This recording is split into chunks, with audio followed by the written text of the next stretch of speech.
আজ আপনাদের সঙ্গে শেয়ার করে নেব একটি তরকারি রেসিপি, যেটা বাড়িতে থাকা একটা ডিম দিয়েই খুব সহজে বানিয়ে নেওয়া যায়। আচ্ছা, তার জন্য আমি নিয়ে নিয়েছি 3টে আলু, যেটা ছোটো ছোটো করে কেটে নিয়েছি, পেঁয়াজ যেটাও কুচি করে কেটে নিয়েছি, একটা টমেটো আর একটা ডিম নিয়ে নিয়েছি। প্রথমে কড়াই দিয়ে দিয়েছি একটু তেল, তারপরে পেঁয়াজগুলো দিয়ে ভালো করে নাড়াচাড়া করে ভেজে নেব।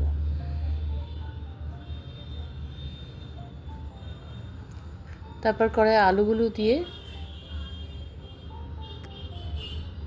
আলু আর পেঁয়াজটাও ভালো করে উল্টে পাল্টে নাড়াচাড়া করে ভেজে নেব। ওদিকে ডিমটাকে ফেটিয়ে নিলাম অল্প একটু নুন দিয়ে। এবার কেটে রাখা টমেটোর টুকরোগুলো কড়ার মধ্যে দিয়ে সবগুলোকে একসঙ্গে নাড়াচাড়া করে ভালো করে ভেজে নেব।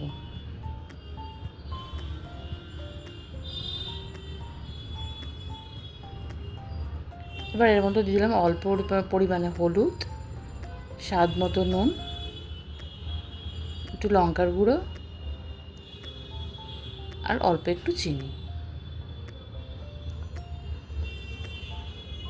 এবার পুরোটা আবার ভালো করে নাড়াচাড়া করে মিশিয়ে নেব। তারপর দিয়ে দেবো আলুটা সেদ্ধ হওয়ার জন্য অল্প পরিমাণ জল। আমার আলুটা সেদ্ধ হয়ে এসছে, প্রায় জলটাও শুকিয়ে এসছে।